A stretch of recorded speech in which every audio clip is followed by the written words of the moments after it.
Yeah, as I mentioned to you via text, we have some passionate fans. In particular, I loved RSG 1988 on YouTube. He had quite a lot to say about our episode 10 false arrest recap. Do you have patience for this, Andrew? Do you want me to read this paragraph to you?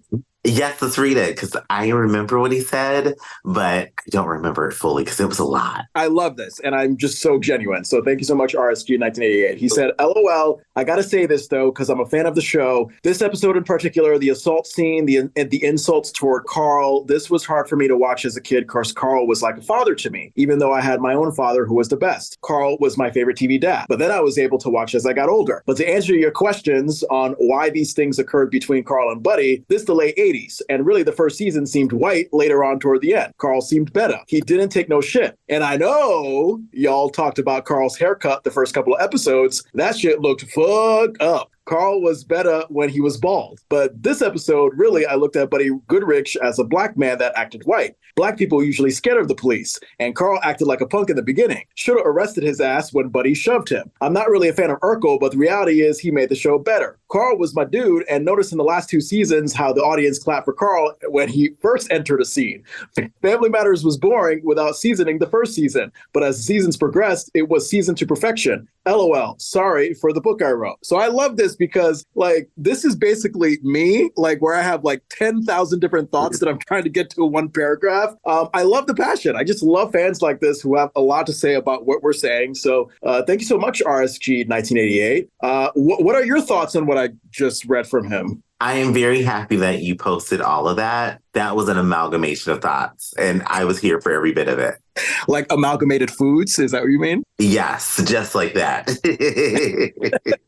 And finally, his commentary on our episode 2 recap, Two Income Family. Yo, I literally came to this video to see if y'all was going to talk about Carl's haircut, and y'all went in. Homie said Carl went to Supercuts. I think you were the one that said he went to Supercuts. I think so. Yeah. And because I'm a fan, this episode, Rachel's short story and Basketball Blues, Carl had this haircut. If y'all look real closely, the class reunion episode, which I think we're going to get to like following this episode, this is the one in which Carl was trying to lose weight. He had a haircut, but it was way better than this. It looked good. It's only these few episodes I mentioned this haircut fucked up, but the rest of the episodes, his hair looked normal, even though he was receding. But yes, the last 3 seasons, the bald look was for Carl. If you notice in season 8, he wasn't completely bald. He let it grow a little bit. It looked good. But this episode, bruh. Yeah, man, I don't know. Any thoughts on that? I am excited to see the progression of Carl's hair. So I'm happy other people are like noticing it too, because his hair just looks so rough. And now that I think of it, I think he just went to, again, a Supercuts, and they put a bowl on this man's head and just started shaving, and it didn't look good. Yeah, I think I commented to RSQ 1988 on YouTube that, like, it's just that specific black dad haircut where maybe they didn't go to the finest black barber. Maybe they went to something like the Supercuts, and it just didn't turn out the way you didn't turn out. So I can't wait for Carl to just give up and say, you know what, I'm just going to do the shaved head for the rest of the show. I mean, that's kind of how I played it with my hair, because I used to have a mini fro pretty often back in the day, and then after a while, when I just saw like how terrible it looked and how much I hated combing the little patchy balls that would happen whenever I would wake up in the morning, I was just like, you know what, I'm just going to try to have a shaved head as much as possible, and it changed my life. Oh, yes. I've done some crazy hairstyles. I've been adventurous with my hair. And then I found out I can put a wig on and just shave my head. I don't have to worry about anything else. Just throw the wig and you're good to go. Didn't you mention in our Bruh Meets World interview that you had you were playing around with a perm? I had a red mohawk that I permed and then colored, and then my hair fell out. So if you have an existing picture of that, you need to share that for our socials. That would be great. There is one picture, and I think it exists in the realm of Facebook. And it's there. I have to find it, but I'm pretty sure it's there. All right. Well, I can't wait to see it. But yeah, please. I mean, you know, for you listening, be as passionate as RSG 1988 on YouTube if it so pleases you. At Family Matters Rewatch Pod on Facebook, Instagram, TikTok, YouTube, Threads. We would love to hear from you about your thoughts. And welcome to the Delicious Recap. This is our recap of the 90s sitcom Family Matters. I'm Jon Francois. And who are you this week, Andrew Ajay Vandertunt? I am Ms. Fields. Why? Because it's the funniest joke of the episode. It is the funniest joke in the episode. When we get to this joke, I screamed. I screamed and watched it 14 times. Like I kept rewinding it just because I love this joke. Not gonna lie, I had to Google or Wikipedia Miss Fields because I guess I'm just not that familiar with certain cookie brands. I thought you were gonna say that you were gonna be like King of Tarts or Prince of Tarts. So okay, Mrs. Fields. You know, my other option, funnily, was Gus. I was going to be Gus, and I was like, oh, this could be kind of good. And then I saw Prince and King of Tarts when he said it, and I'm like, it could be one of those, but I like Gus. And then when we get to Ms. Fields, I was like, okay, this is it. This is my person for the week. You know what? I just realized what you meant. Okay, so I thought you meant like Rachel's Mrs. Fields, but you mean Eddie's comeback line, Miss Fields. Okay, yeah, we got to get to that because I laughed out loud just like you with that one. That was a great line. It was. I screamed in my living room, and I'm like, okay, this is who I am for the week. So I've introduced myself to people this week as Miss Fields. All right, the episode we're talking about, season 1, episode 14, Baker's Dozen, original air date January 12th, 1990, written by Ken Kuta, directed by James O'Keefe, who also has a credit as consulting producer. I literally just realized this in the opening credits sequence that I've been half ignoring for a while. You know, we take notes on these episodes every week. After a while, you just want to bypass the opening theme. Our guest stars are Jaleel White as Steve Urkel, Robert Gary Lee as Phil. I read his name for a moment and I was like, wait a minute, Robert Gary Lee, Robert G. Lee. I was thinking of the Confederate leader from the Civil War for a second. Okay, so I'm happy that you did because now that you said his name, I immediately thought of the Confederacy and I was like, oh, okay, I don't feel alone. Scene. I would like to think that Robert Lee from the Civil War was dead by 1990. If not, then I guess Family Matters has a concerning lawsuit on their hands. Well, you never know. According to the conspiracies out there, those people from the Confederacy never died. So you don't know. And then Seth Siu Nareen in an uncredited role as Desmond Smith. Was there a Desmond Smith in this episode? I think this may be a deleted scene. It may be a deleted scene because we only had Gus, Phil, and that's it. As far as, well, we had Steve, but I'm thinking of anybody else who was just like a new person. It was just Gus and Phil. Huh. So maybe Desmond Smith was an uncut or deleted thing. I don't know. All right, we're going to have to look into that. Hulu synopsis. Policeman Carl Winslow's recipe for lemon tarts leads to a family business venture. Andrew, what are your thoughts on this episode? This was an interesting episode. I thought it was a fun one. I love baking stuff and I love seeing all like the food comedy things. So I knew I was going to love this episode from the moment it happened. It does take us back to, because Rachel did this before. Rachel is not learning for her mistakes that she's making. But this episode for me, this is Harriette's episode. Harriette is my favorite person in this entire episode, and it's so good. Harriette is the common sense that people need to listen to, much like when people don't listen to Carl when he wants to talk about his day. Harriette needs to be listened to by people when she's trying to tell you, like, hey, this is not a good idea. But no, nobody wants to listen to Harriette. Nobody wants to listen to Harriette, and that's the biggest problem in this episode. And Harriette, being the team player she is like, hey, you know what? I see that we're going over a cliff, but I'm going to go over the cliff with you to make sure we at least get safely to the bottom so I can say, hey, I told you this was going to happen. I love, speaking to that moment, I love later on how she conceded and was just like, all right, y'all are acting like idiots and I want to be supportive because it's basically like 5 or 6 against 1. So I'll support you as much as I can, but don't be surprised if I tell you so. Mm-hmm. All right. So my thoughts, you know what? Kind of similar to you, man. I think this is the first episode so far where I don't have too much criticism. I feel like I've been really hard on the past 13 episodes, could be Carl because of Laura, whatever. And I just found this episode to be simply a great comfort food, fun, heartwarming, Winslow family good time. And again, going back to Steve Urkel's debut and how he changes the tone of the show, I admire the staff for not just being like, all right, this is Urkel's show. Boom. They gradually seem to get us there. Urkel comes in spurts here and there, a little goofy good time occasionally, but this was largely a Winslow family heartwarming thing that I just was genuinely touched by. There were moments where I was just like, man, I miss this family bonding from my childhood. This is lovely. Right? This family bonding was like a Hallmark card. Like, I watched this episode and I was like, I just feel good. I watched this episode, I want to say the day my tire went flat the first time. And I was like, I don't even care that my tire's flat. This is just a fun episode. Yeah, that's when comfort television knows it succeeded. When, like, you take a shitty experience from your real life, you watch the episode, and all of a sudden it seems like for 30 minutes you don't have that shitty experience in real life because you're just caught up in the sentiment of whatever comfort TV is giving you. So I love that. Speaking to your thing about Rachel, I feel like the writing staff is just really locking more into the identity of her as this sort of gaslighty comic foil, like you said, not really learning from her mistakes, not accepting responsibility for her actions. We certainly seem to get a comparison where it's like, oh, Harriet's the responsible common sense sister. Rachel's the inferior sort of like little sister who wants to just get in trouble and, you know, try to have fun. And like, so it'll be interesting to see how that dynamic progresses as we go on.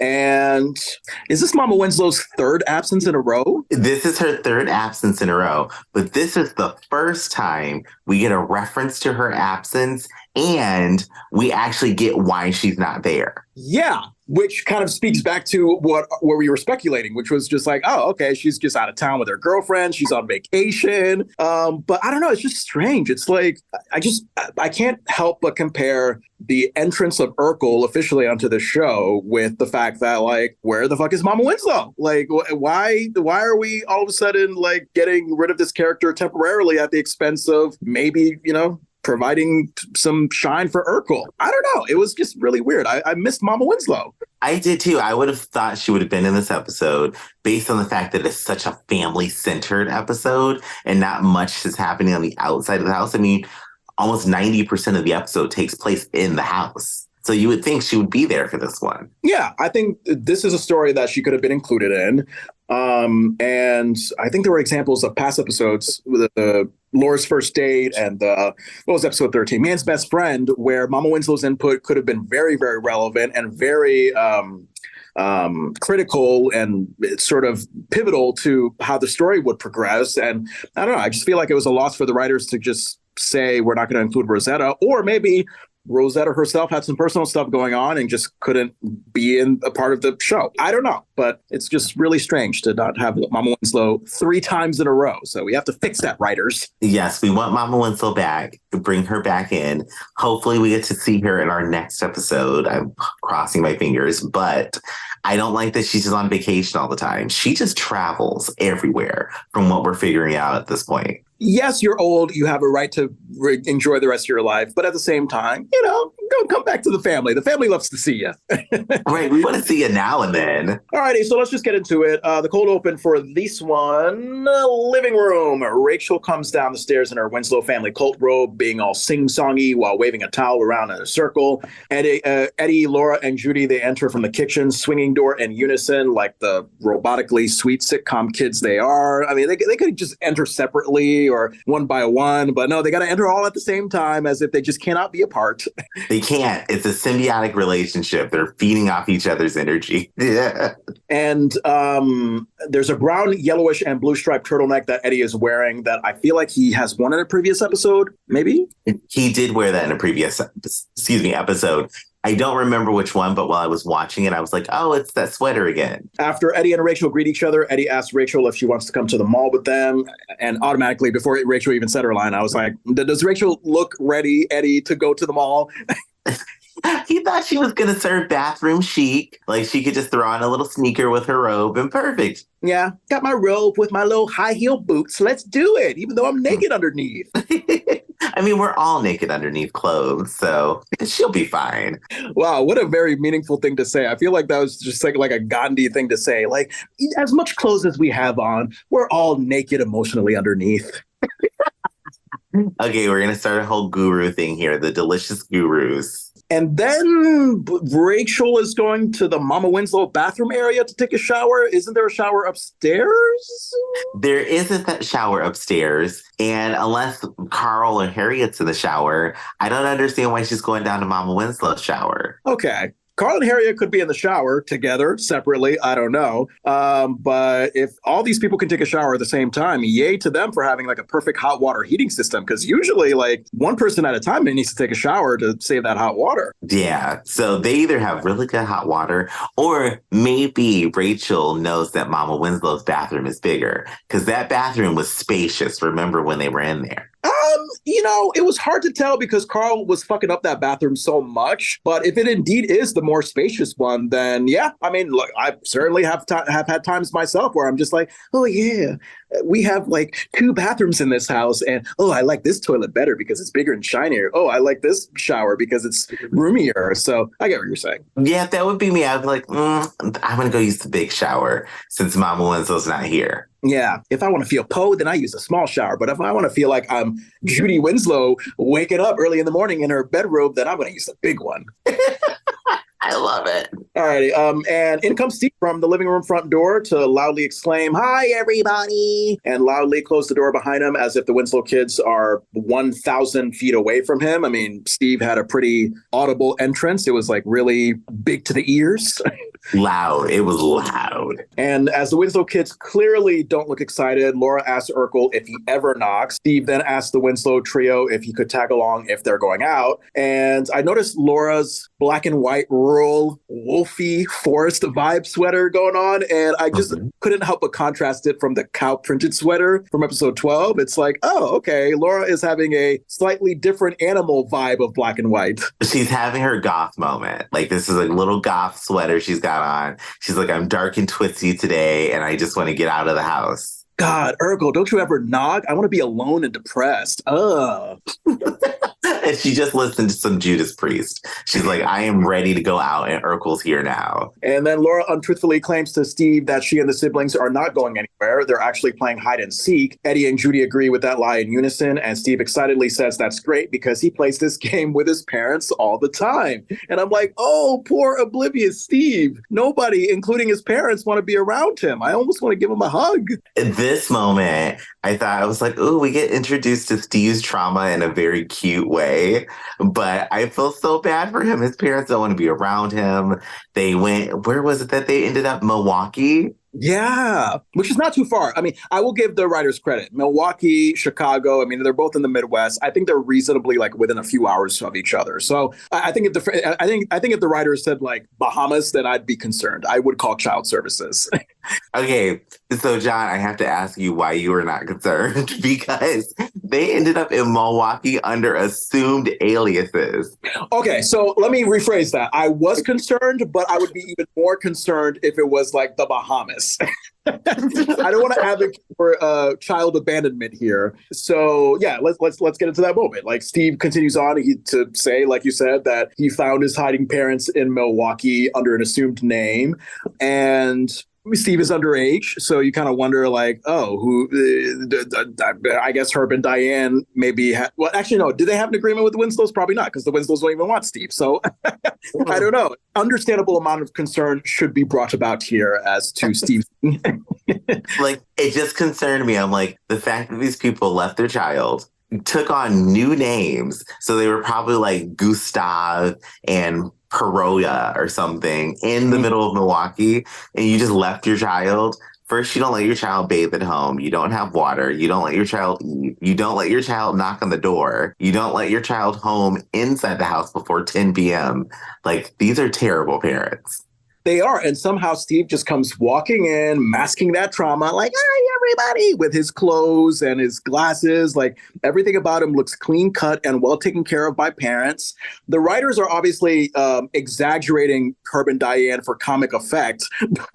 But in reality, it's like, oh, Steve, are you okay? Maybe the Winslows should actually adopt you for your well-being. I mean, yeah, like maybe let's put you in a separate room away from Laura. But my God, I mean, you're a child and you have no parents right now.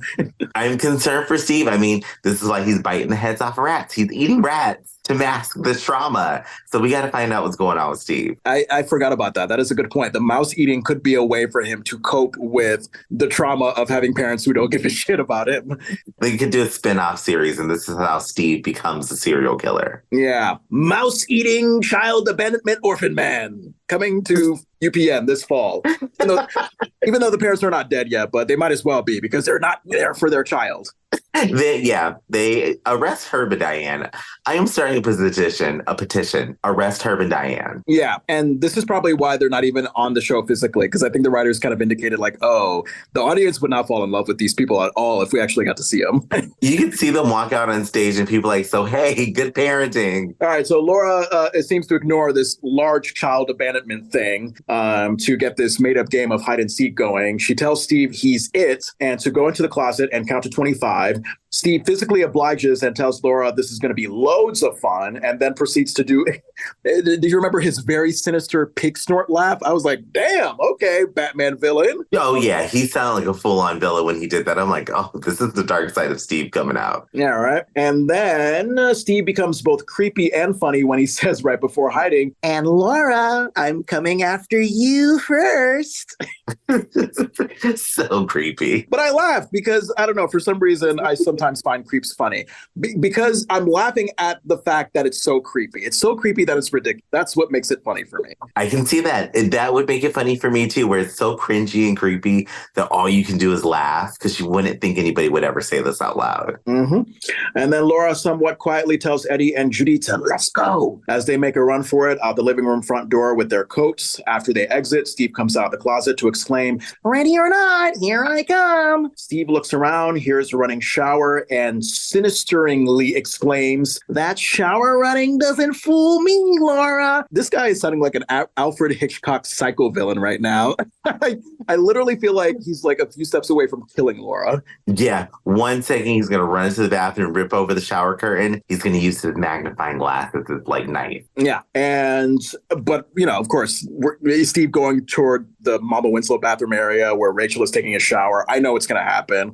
And look, at the risk of sounding creepy myself, I was jealous of Steve. I have made it very clear that I have a crush on Thelma Hopkins. So this was one of those like teenagery moments like, oh my God, Thelma Hopkins naked. What that would be like.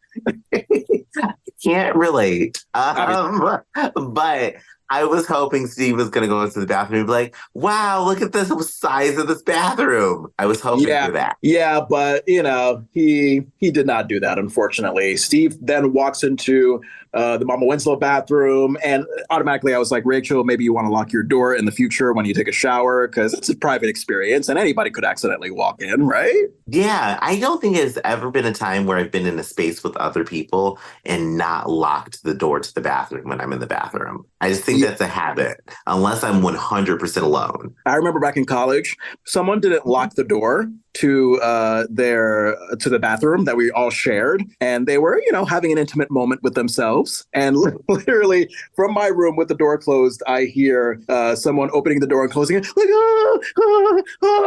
Joshua was jerking off. It's like, this is what happens when you live with straight college men, Andrew. Just immature shit like this. You know, that is hilarious. I have never had that moment, but I can imagine it being hilarious, and I would never let my roommate live it down.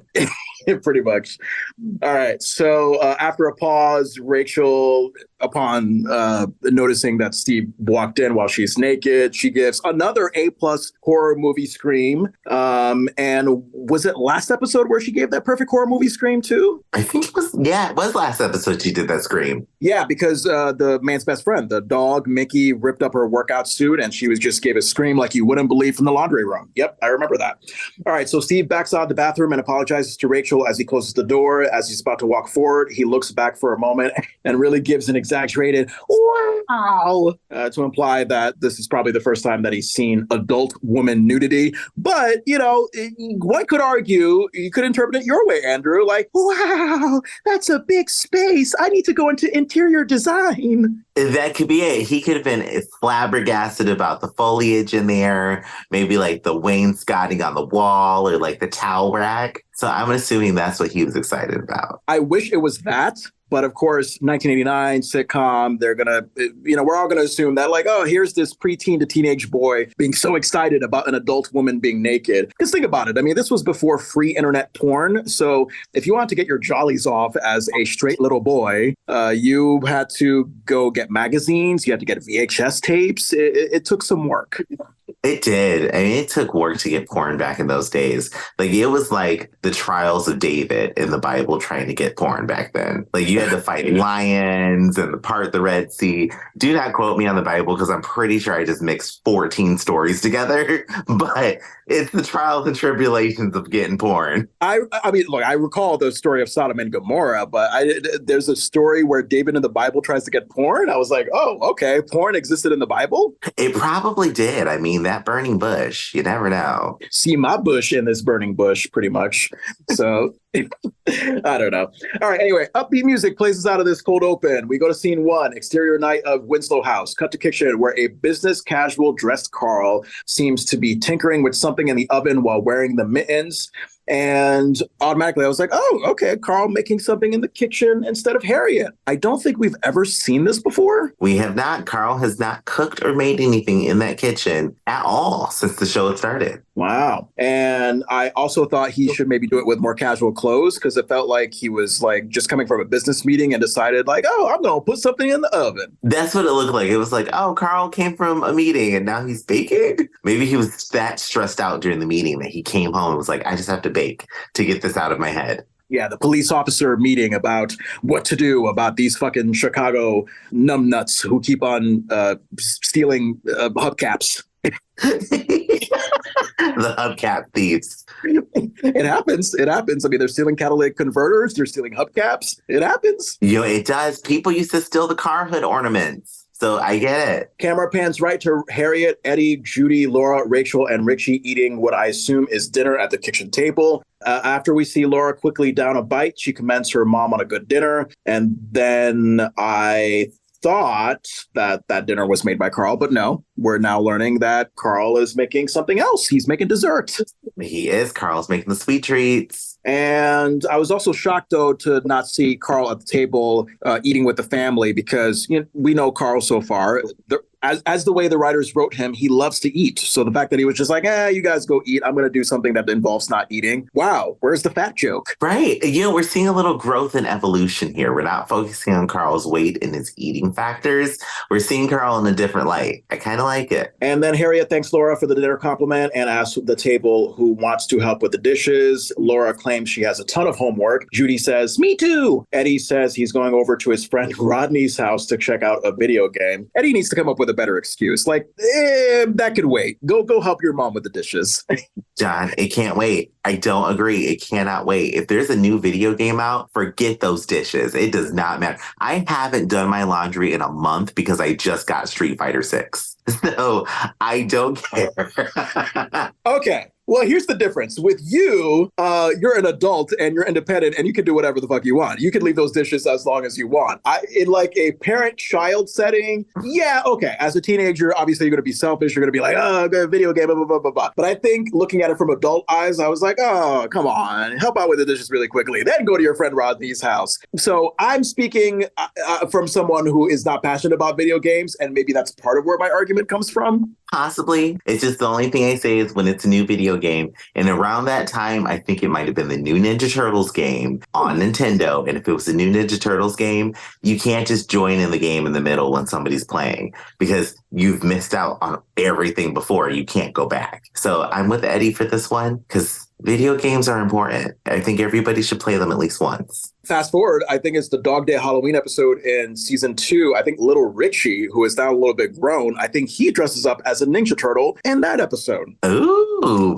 Oh my God, he does. I just had to think about it because I remember him being in the Ninja Turtle costume. He was Leonardo. Yeah, because we're about to interview, as we're recording this in a few hours, we're going to interview Mark Nasser, who played the robber in that episode. So there you go. It's all kind of full circle. I see what you did there. As the kids start to get up from the table, Carl orders them to freeze. Nobody move. Laura tells Rachel it's tough having a cop for a father, as if Carl is going to send them to jail if they don't listen to him, because I feel like we've had a lot of times where Carl has been like, hey, listen to me, and the family's just doing their other thing, i.e. whenever he's trying to talk about his day.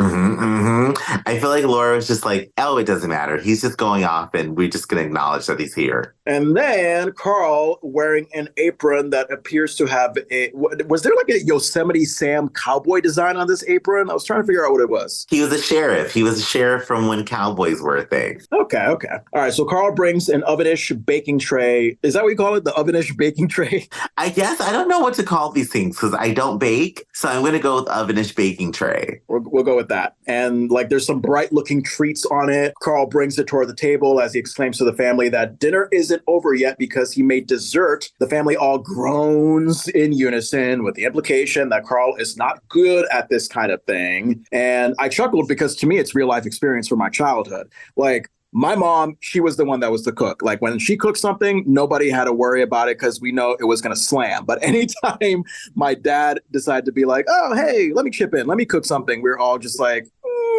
okay, I guess we'll try this experiment. I guess we'll try pancakes and peanut butter today. Oh, that is delicious. I know we talked about this, but I hate it. I just hate it. It's trauma for you. I understand. For me, it's pancakes and peanut butter. I had that last night. Delicious. But was that your family dynamic? Was the dad the not so great cook and the mom the great cook? No, my mom couldn't cook for shit. She was terrible. She was a terrible cook. My dad can cook his butt off. Like, food is always delicious. When my dad is cooking, I'm like, okay, I'm coming over to get food. All right. I love those dynamics. I love the difference because, you know, in a world full of stereotypes, like, oh, the mom's in the kitchen and the dad is at work, blah, blah, blah, to see those dynamics reversed, it's very cool to just hear that uniqueness. So I love that. And then as Carl is surprised by his family's reaction, he says this is his special lemon cream tarts. Rachel is not convinced of the home-baked nature and asks Carl where he bought them. That little bakery that named the donut after you. And I was like, I would totally eat a Carl Winslow donut. Would you? I totally would. And I would be wearing that as a badge of honor if I have a donut named after me. Now, were you like me and you thought of a name for Carl Winslow's donut, like the Winslow Hole or something? I'm sorry. I mean, donuts have holes, so why not call it the Winslow Hole? The Winslow Hole. Oh my gosh. Wow. I mean, the only other thing I would think of would be Carl's Circle, because donuts have a circular shape. You take your pick, the Winslow Hole or Carl's Circle. Oh man, I'm crying. I would go with the Winslow Hole.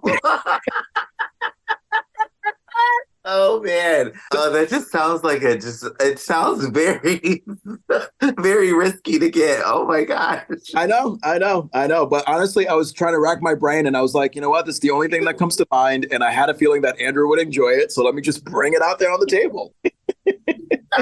Oh, God. Anyway, so Carl tells Rachel that for her information, he happens to be a great cook. And this is where I was getting like stupid. I was like, technically it's baking because baking and cooking are two different things. They are. They're, but I don't know. I mean, if the food is getting heated up and you consume it. So let's just say it's cooking. Fine. It's a party. It's a dance. It's dating. It's all the same thing. You know, it's all the same thing. Words are interchangeable, which we're figuring out here. Rachel makes a noise with her mouth, indicating she's still not convinced. Harriette tells Carl he doesn't cook. He burns. He burns eggs and toast. Heck, he's the only man who knows how to burn Jell-O. And I was like, wow, this family is being savage right now. I was kind of feeling sorry for Carl. I was like, encourage this man. Like, yeah, it's not his forte, this cooking thing. But, you know, if he wants to try it out, then like, give him some encouragement. They read Carl for Phil, but I feel like Harriette read Carl because Carl doesn't do the dishes after he cooks. Yeah. And that's a big deal breaker. Like, if I try to make it a thing. Like my wife, Tony, she's the one that cooks. And as much as I'm able to when I'm not working, like I want to help it and do the dishes. Even though we have a dishwasher, yes, that's convenient, but like, let me do my part. And I find dishes to be therapeutic. So that I think is a good deal that Carl and Harriette should have. They should. If Harriet's going to cook, Carl needs to clean, vice versa. I mean, for me, I'm one of those people like you. Washing dishes to me is a therapeutic experience. So I don't mind doing it. But if I have a bunch of people I'm cooking for, I expect them to hop in and help at some point. At the very least. And also, I'm today years old. I found out that you could have heat involved in making Jell-O. I thought Jell-O was a completely cold cooking experience, but no, I looked it up online and I was like, oh yeah, no, like some directions do say like, oh, you heat this water in a saucepan and blah, blah, blah, I mean, I love making Jell-O shots. So I've known that you can burn Jell-O. It can literally happen, but it's just the Jell-O recipe you follow. Oh, I like that. Carl says he'll pretend he's not insulted by his own wife's put downs. And as he's giving each family member a treat on their plate, assures that once they've tasted one of these babies, they'll all be heaping him with praise. Carl even made a special one for little Richie, a lemon cream tartette. And automatically I was laughing to myself because I was like, wow, that sounds like the poor man's version of a Radio City Rockette. Oh, like it's too expensive to go see the Radio City Rockettes? How about down the street in this sketchy area, the lemon cream tartettes? You know, I can see that happening. Like, oh, you got to go down to the block of this corner. Very sketchy. And you see these women just dance for you. Yeah. And if you pay a little extra, you might get a little lemon in your tartette. That doesn't sound good. It does not sound good. You might get a little Winslow in your hole, Anyway, I digress. We get too dirty here, as always. So Judy admits that the treats look pretty good, but Eddie cynically reminds her that Dad made them and asks how good they can really be. Carl goes from delightfully smiley to frowny towards Eddie's remark, and he walks over to his son to give him a sassy, "What did you just say, boy?" look. And a fearful Eddie pivots and says, "But, of course, Dad, I'll love them. I'll love them." We see Eddie take a spoonful and in a rather quick response genuinely exclaims that this lemon cream tart is good. Carl is now back to happy and exclaims to the family that Edward likes them. Edward does like them. Laura asks what that proves because Eddie eats paste. And I was thinking to myself, Eddie sure has had a lot of dumb, oblivious moments. We've constantly commented on them. I mean, let's go back to literally the last episode, he ate dog treats. I feel like eating paste, that might be a little bit too far. That might be too dumb even for dumb Eddie. What do you think? Because John, have you ever gone to school with a kid who would eat glue? No, I don't think I've ever had that kind of. I've heard that stereotype, but I've never actually sat next to a kid who ate glue or paste. It is true. It is real. I have gone to glue with a kid who would eat the paste.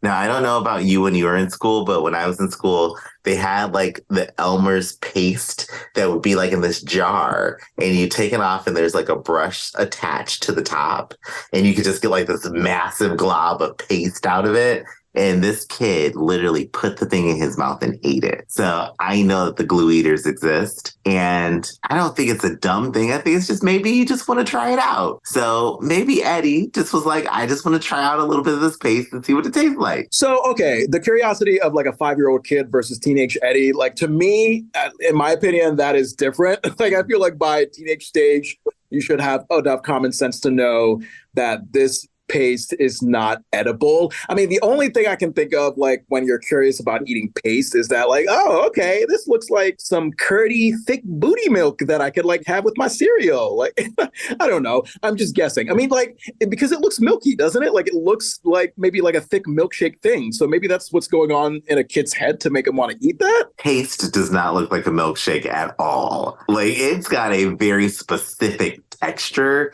It looks like gummy plaster. So I'm like, and the kid who I saw eat it, he was 10 years old. So I don't know if paste is something that's just maybe appetizing people. Like, you know, some people like the taste of metal and not everybody likes the taste of metal. So maybe a paste is one of those acquired tastes that we just don't know like the nuances of yet. So did you taste paste when you were a kid? It sounds like you might have. No, I wouldn't go near it. But the kid that I saw do it, I was like, he enjoys this. and it doesn't like stick to your mouth. You don't get like a disease from it or anything. It could just be something you taste and then you move on. It's not toxic, so it's not going to kill you, I assume. But yeah, my logic seems to only be like, oh, the paste looks closely enough to this food where it might taste good, so let me eat it. But hey, if there are kids that are just like, oh, I just simply want to see what this tastes like, regardless of what it may look like, it's like, all right, that's your independent logic. Yes, they become the Steve Jobs of the world and they make tons of money. So I'm just like, hey, you were an adventurer, you tried it, so have fun. From eating paste to the MacBook, the Steve Jobs story. Alrighty. Eddie goes along with the whole paste thing. He's just like, yeah, I did eat paste. And then he generally says that this treat actually tastes a lot better than paste. I would bet it does. Harriette takes a bite and exclaims, Carl, this is delicious. Rachel takes a bite and exclaims that this is better than delicious. This is fantastic. And asks Carl, where did he learn to cook like this? Now, Andrew, did you notice some bad acting here? I felt like the family, they were putting the spoon in their mouth and automatically, before actually tasting it, saying that it tasted delicious. Like, we weren't getting the genuinely good acting of put the spoon in your mouth, actually let it simmer, let it roll around in your palate for like a hot millisecond before saying it tasted good. It was just put a spoon in my mouth. Oh, it tastes good. Like, did you get that? Yeah, I got that, where they literally instantly, before they even let it hit their taste buds, oh, this is delicious. Yeah. And then Carl answers Rachel's question and says this is his father's secret recipe, and Winslow men have passed it down for generations, which I thought would have been a perfect scene for Mama Winslow to input her opinion on it, because that's her husband that Carl's talking about, right? No? No. Yes, I'm laughing because I am imagining Mama Winslow starting to talk, and then she starts singing a Negro spiritual about the experience of these lemon tarts. And I don't know why, but I just thought about that. I'm like, ooh, she can like break into a song about the like meaning of this dessert to the Winslow men. I guess. Yes, Lord, lemon tarts. Let's go put them in a grocery cart and go to heaven today. Harriette tells Carl he never told her about the recipe. Carl says that's why it's a secret recipe. And Harriette exclaims to Carl that if she'd known he could cook like this, she would have hung up her apron a long time ago. All right. So again, we're going back to the cooking and baking difference. And also, I feel like just because Carl knows how to make dessert, don't give him the entire kitchen. Let's not do a Rachel thing here. Yes. Like, let's not do all of that. You don't need to do that. Start small, Carl, and then make sure that people clean up after themselves. Carl announces that it's now time to pass on the secret Winslow recipe to Edward. Carl tells Eddie that they've talked about the birds and the peas. And now it's time to talk about the flour and the filling, which this is my mind at work. I just thought the flour and the filling sounds a lot dirtier than the birds and the bees. I feel like it was just a way that Carl could have said, oh, let's just transition from the child-friendly lie about how babies are made to the very explicit nature of how babies are made. The flour and the filling. I just still don't know what the birds and bees means. And I meant to Google it because I was like, what is the birds and the bees? Because I've heard this so often in my life, and I don't think I ever had the talk. My guess is that the bird pecks the bee. So the pecking of the bird could be the penis, and the bee being pecked could be the vagina. That's my guess. I don't know. Look, I think it's like it's on par with the whole like, babies come from a bird's nest. Like the eggs crack and then the babies come out. Like, I think it's just made up shit from parents that don't make sense when they just do not want to sit down and actually have an intelligent conversation about sex. Okay, I can get that. Because I'm just like, so what do you tell your child? Be a bee and just buzz around stabbing people? Like, I am so confused. But no. I meant the bird is the one stabbing the bee with its peck, the penis. But stab with consent. Let's make that clear on our podcast right now. Yes, stab with consent. And you know what? I'm not going to go into further detail, but you have just blown open my mind. So now I understand where this could be going. I am not a dad. My parents were also horrible at the birds and the bees talk, so do not take my word for it. I have no idea where the whole birds and bees thing came from. So to anyone listening who is curious about it, do your research. Me and Andrew are not scientists. We aren't. Find your your local sexual health clinic, Planned Parenthood, or whatever's in your area where you can get true information about sex, because I have no idea what I just said. Agreed. All right. A confused Eddie asked his dad if he's going to draw stick figures again. And automatically my mind went wild. I was like, oh, God, I don't even know if I want to see Carl's stick figure drawing about the birds in the piece. All I could just imagine is this winged bird in a bee chasing it. And then Rachel asked Carl if he could whip up a batch of these treats for her writer's workshop meeting. I love that callback because I think it's been a while since we've established that Rachel is a writer. So the fact that it's kind of a callback, that we're being reminded that she has that passion, I think it was nice. It was nice. It's a nice callback where it's like, okay, wait, Rachel is still into her writing thing, and we're still just waiting for this breakout script to happen. All right. Carl says the treats are usually only served to family members, but it's the 90s. The Berlin Wall is down, so he'll make an exception. And I was like, wow, that's a funny, odd reason to expand your treats. Like, oh, I think we're getting closer to world peace, so why not share my tart? Share my tart, because now the world is a peaceful place. But if that wall goes back up, no more tarts. I will put the tart back in my belly, which is also a disgusting image if you think about it. So Harriette gets up from the table and says to the family that now that they've all enjoyed the Winslow tart, who's going to help with the Winslow dishes? Laura, Judy, Eddie, and Rachel exclaim their excuses quickly in succession as they leave the table and make a run out the kitchen. Homework, Rodney's, diapers. I know you have your thing about video games. I still think Eddie has the worst excuse. Rachel comes in a close second. I'm like, your baby could have poop in his butt a little while longer. Let's, help with the dishes and then get the poop out. This is the first time Rachel's ever changed a diaper from what we've seen. So, okay, I can get that Rachel should stay along. Everybody else get out. I mean, if you run and get out first, that's the rule. You win. Wait, are you implying that Rachel has always been sort of complacent about changing little Richie?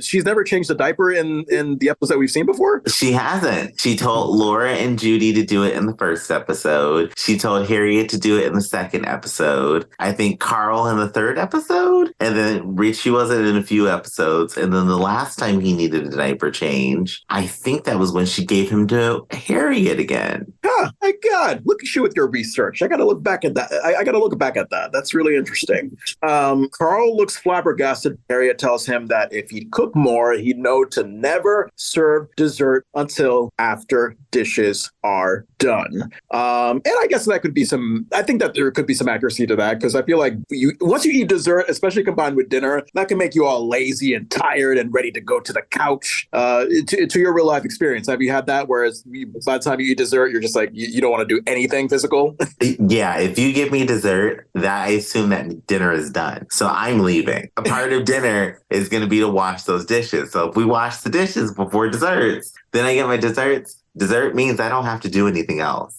Yeah. So for you, is it like dessert and then like straight to the video game? Yeah. It's like I had dessert, or if I'm playing the video game, I'm eating dessert while I'm playing. We go to scene 2, cut to living room, where police uniform Carl is coming through the front door to greet Eddie, Laura, and Harriette by the center couch. And I was like, oh, Harriette, did you see the purple, blue, and gray rhombuses with X's in front of it? Yes. She had on Argyle. I was like, oh, I like this. I remember we talked about this. I remember saying Argyle reminded me of Gargoyle, but is Argyle the X on the sweater, or what is it? It is. It's that X print. So the X with the color behind it.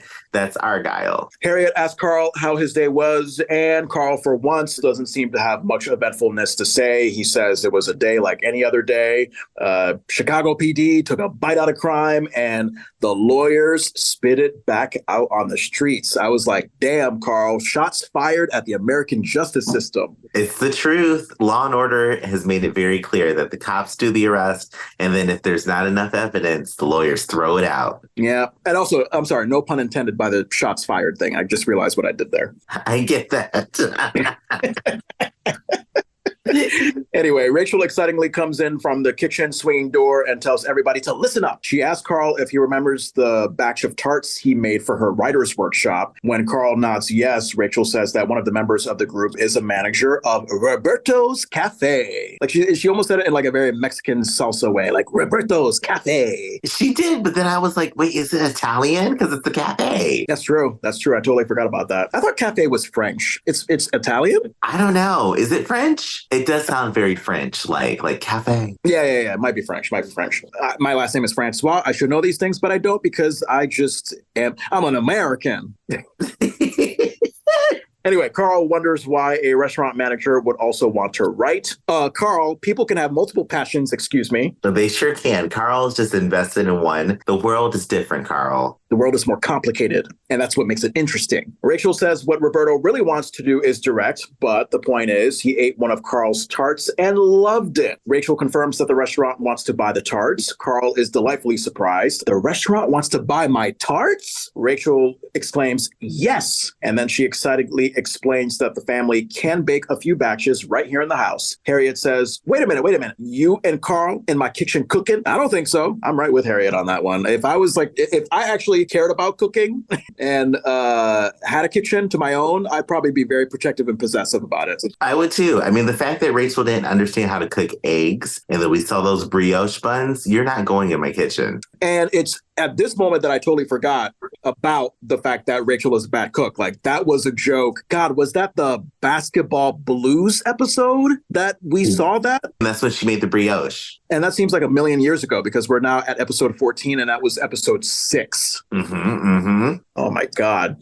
And then because the fact that Rachel being a bad cook is a joke, she should be the last one dissing Carl then. Now it's like, Rachel, like, you little hypocrite. Like, what are you doing? Like, can't cook? Maybe you can't cook. Right. We didn't forget about these brick hard buns you made. And Rachel tells Harriette to relax and that a mess will not be made in the kitchen. It's just a little project that will make the family some extra money. I was like, Harriette, you recently got laid off, so you should know how much side money can matter. She should, but Harriette is the voice of reason. She knows money is not everything. This is true. Laura likes the sound of this family-owned business. And again, Laura just overwhelming me with colors with whatever the fuck she has on. I think I counted black, orange, purple, blue. It was like a Caribbean woman vacation vibe that I was getting from that shirt. That shirt for me was giving me like paintball fight. Like she was in a paintball fight and like all these colors got blasted on her. I specifically thought in this scene, everybody's color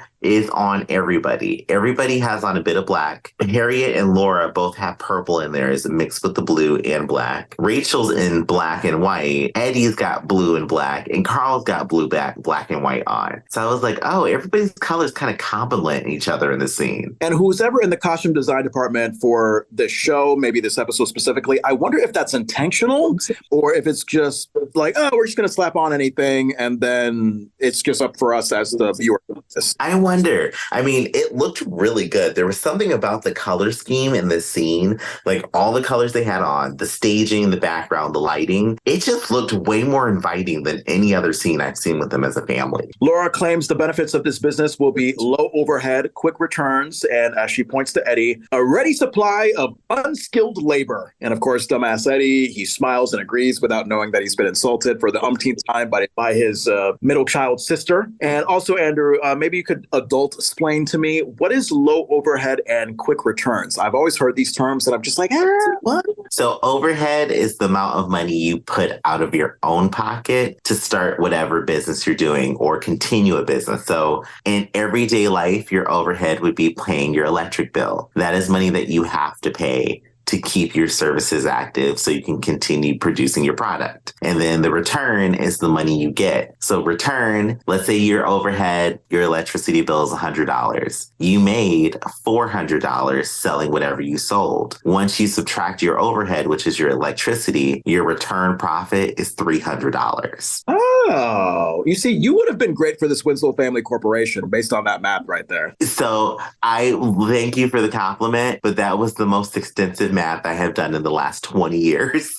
So I don't know how good I'd be. I mean, you could have fooled me, man. I mean, I was terrible at math all throughout my school life, so you could have fooled me. Rachel says Laura is right, and all the family needs is a snappy name for the product. Rachel fittingly then snaps her finger as she's thought of an idea. How about Carl's Cupcakes? And I was thinking that could be nice because it's like, think about it. It's like Little Debbie zebra cakes that are colored like Carl's blue police uniform. That would be so cool if they weren't lemon cream tarts that look nothing cop-like.